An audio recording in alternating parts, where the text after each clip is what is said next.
Ang video na ito mga kaubayan ay tungkol sa isang uri ng halamang gamot. Itong halamang gamot na ito ay napakabisa, napakaganda po. Ito po ay pampalinis ng baga. Hindi na baguan itong halamang gamot na ito mga kaubayan kasi matagal ko na pong ipinapalabas ito noon. Pampalinis ng baga, sa high blood,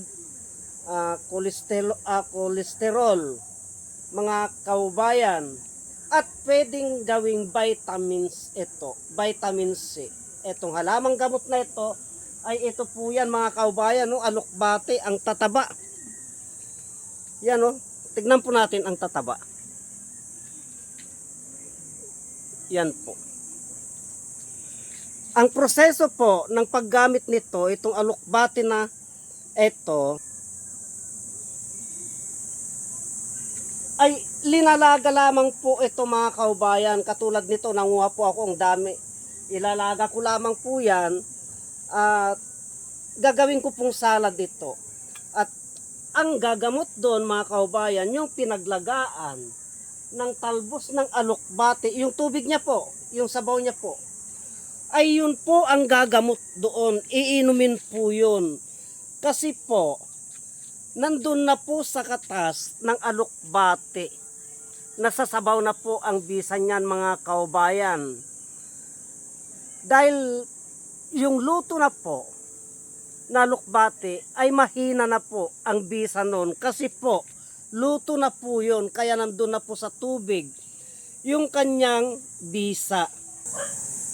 Sa high blood po mga kaubayan ay ilinalaga lamang po yan. At yung pinaglagaan ay yung po ang iniinom. Yung pampalinis ng baga, ganun din po yun.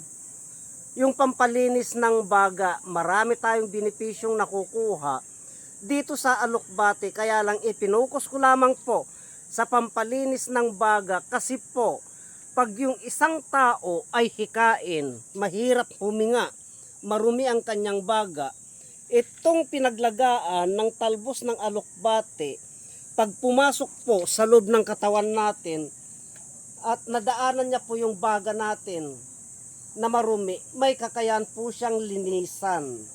At itong pinaglagaan ng talbos ng alokbate ay may kakayahan po siyang i-cleansing yung ating mga bituka mga kaubayan. Ganyan po. Kaya wag po nating baliwalain ang kakayahan ng alokbate. Marami pong benepisyo, marami pong karamdaman ang kaya niyang lunasan niyan. Katulad po nito, nanguha po ako, ang dami po mga kaubayan. No? Pagkukunan ko pa po lahat yan kasi ang dami pa po. Ang tataba. Yan po. Wag po nating baliwalain ang kakayahan ng alokbate na panglunas sa karamdaman. Ang alam po natin ay inuulam po lamang mga kaubayan. Marami pong salamat.